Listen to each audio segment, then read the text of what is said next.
खामोश में इसलिए भी रहता हूँ आजकल, खामोश रहने की वजह है मेरे पास। यूं ही आजकल मैं रो नहीं पड़ता, रोने की वजह है मेरे पास। सब कहते हैं कि भुला दे तो उसको कैसे भुलाऊं, ना भुलाने की वजह है मेरे पास।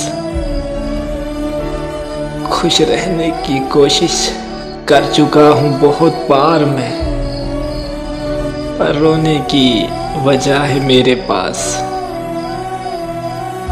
दिल तो चाहता है कि उसे कभी याद ही ना करूं, असल से खुद को बर्बाद ही ना करूं, और उसे याद और खुद को बर्बाद करने की वजह है मेरे पास, वजह है मेरे पास, वजह है मेरे पास।